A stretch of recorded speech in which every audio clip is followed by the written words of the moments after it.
Well, Donald Trump right now is ranting on social media about a variety of very random topics. He's attacking people on Fox News. He's attacking Tucker Carlson again. He's attacking Zohran Mamdani. This guy is on a rage-filled rant right now as we speak, and there doesn't appear to be an end in sight. So Harry J. Sisson just dropped a comprehensive analysis of Trump's current behavior patterns, and he's documenting something crucial that mainstream media often dances around. While Trump faces his Iran war escalation and the DHS shutdown crisis, he's spending hours on social media feuds. Let's examine this documented decline. But before I do that, I want to show you this clip that was put together by MS Now, specifically Ari Melber's show, where they put together this supercut of an 8-minute Trump rant about snakes that raise concerns about his mental well-being. And of course, questions are ongoing about Donald Trump's health. I don't think he's well. I think he's declining pretty rapidly. And when you watch this clip, this might explain the rants that we're about to talk about on social media. Just take a look.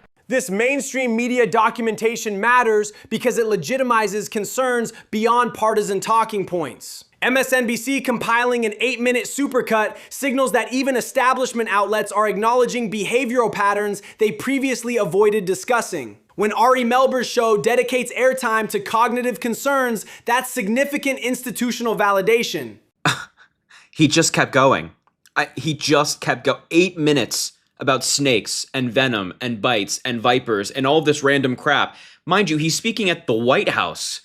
Right, this is not like an event on animals or nature or snakes. He's speaking at the White House with Melania Trump standing next to him. For 8 minutes, he's ranting about snakes. And so when you see a clip like that, and then you go and look at some of these Trump rants, you kind of understand what's going on here. And this is sundowning. Sundowning is medically defined as increased confusion and agitation in late afternoon and evening hours, typically associated with dementia. The fact this occurred during an official White House function, not a casual setting, makes it particularly concerning. 8 minutes of incoherent rambling at a presidential event is unprecedented. This is a man who is clearly suffering from some form of rapid mental decline, being allowed to have his phone when he shouldn't be. I mean, he should be president. He should be doing the job, which I'm saying more foundationally for the president, that they should be doing their job. We know that Trump doesn't. That's what he should be doing, but he is not. He is not. Instead, he is very much so ranting about whatever. So let's start here, where at 6:08 p.m., Donald Trump said, "Who's dumber?"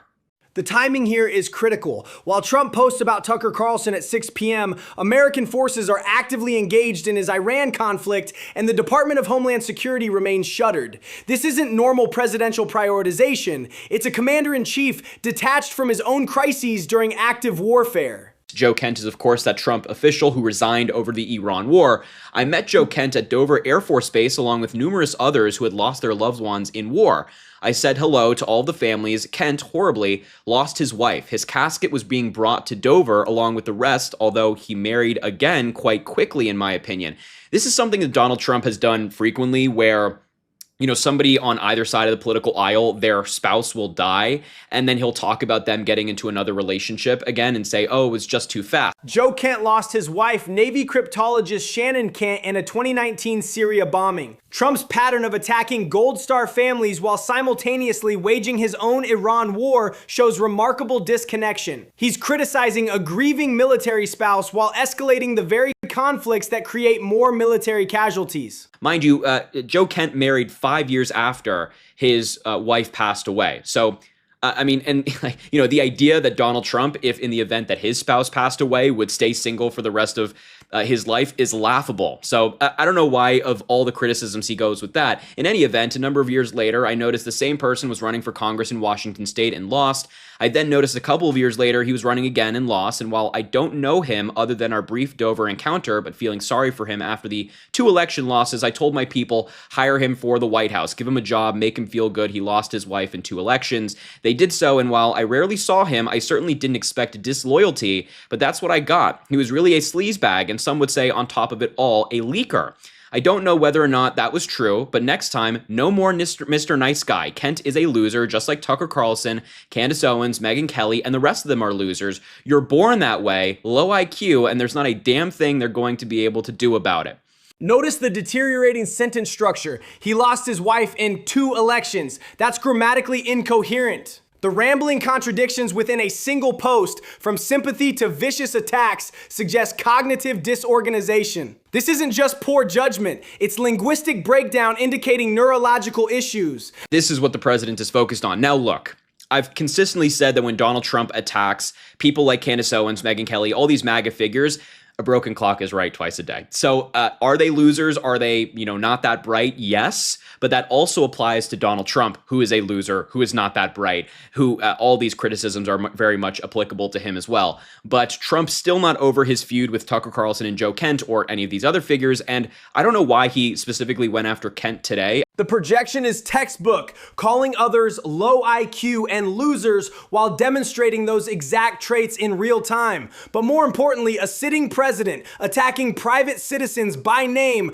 during wartime represents a dangerous precedent. This behavior would be concerning from any leader, catastrophic during active conflict. Then shortly thereafter, 6/27, he decided to attack Jessica Tarlov. I would call an American patriot. She's one of the few liberals on Fox News who consistently gets under Donald Trump's skin. She's a real American hero. He said, "I'm on Air Force One heading to Las Vegas and Arizona for greetings and speeches on no taxes on tips, a windfall for our great American citizens. I am watching one of the least attractive and talented people on all of television, Jessica Tarlov. Her voice is so grating and terrible, I had to turn her off. Her Democrat soundbites are fake. She makes up poll numbers and nobody challenges her because she is boring. I have among the best poll numbers I've ever had, and why shouldn't I? All the country does is win. CNN had me at 100%.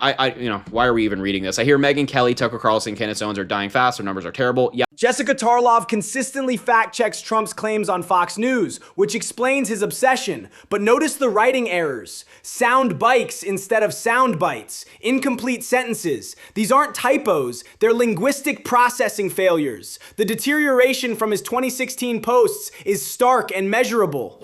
Does Donald Trump know that we're still at war?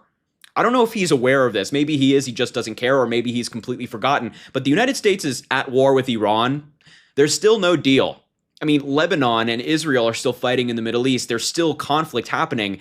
Maybe, just maybe, a thought, I don't know, maybe this is out there. Maybe we should be focused on that. And everything he said about Jessica Tarlov is obviously false and very much can apply to him. It sounds like a lot of projection, or maybe it's projection that could also be applied to other Fox News hosts. I mean, they're boring. They make up random things. Jessica Tarlov always comes with the facts, and that's what's so annoying for Donald Trump. It's because she's right. So when she's talking about inflation numbers or the war or whatever it is, she's actually right. This is the commander-in-chief who launched military action against Iran, but seems more focused on cable news personalities than battlefield strategy. With DHS shut down during wartime, Trump's priorities reveal dangerous detachment from presidential responsibilities. His cognitive bandwidth appears consumed by media feuds. A Trump-hating judge for the first time in history wants Congress to pay hundreds of millions of dollars for a ballroom instead of accepting donations from great American companies and citizens. This is a first. In other words, he wants taxpayers to pay for the ballroom instead of donors and patriots. The ballroom is free to our country, a gift. No, it is not. And vital for national security. No, it is not. How is that even possible? A ballroom where he gets to party with his wealthy friends, that's vital to national security? What?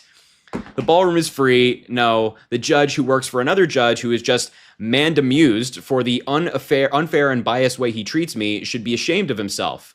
And then he signed it by Donald J. Trump. So still ranting about the ballroom, still very much unhappy about that. Claiming a party ballroom is vital for national security while the Department of Homeland Security remains shuttered is beyond ironic. It's delusional. The grammar errors are multiplying. Just man demused shows significant language processing breakdown. These aren't political disagreements, but cognitive warning signs. And the final post I want to show you came a little bit earlier, where Trump, I guess his love affair with Mayor Mamdani of New York City is done. I guess he's not a fan of his anymore. Or at least temporarily, because Donald Trump said, sadly, Mayor Mamdani is destroying New York. It has no chance. The United States of America should not contribute to its failure. It will only get worse. The tax policies are so wrong. People are fleeing. They must change their ways and fast. History has proven this stuff just doesn't work. No, no, no. What he's referring to is Mamdani's new tax, which is a tax on the extremely wealthy who have a property in New York, like a very expensive penthouse apartment, but don't primarily live in New York. So what a lot of these investors will do is buy real estate in New York because the market is so profitable. You can hold it for 5 years and make a bunch of money because the real estate just keeps going up and up and up. So they'll buy this property, not actually live in New York, live in like Florida or somewhere in the world, and expect not to be taxed on it, or at least not tax more for it. So Mamdani's saying, hey, that's not fair. If you don't live here in New York City, this is not your primary residence, and you have this lovely penthouse up there that's worth more than $5 million, that's the limit, more than $5 million, you should get some tax.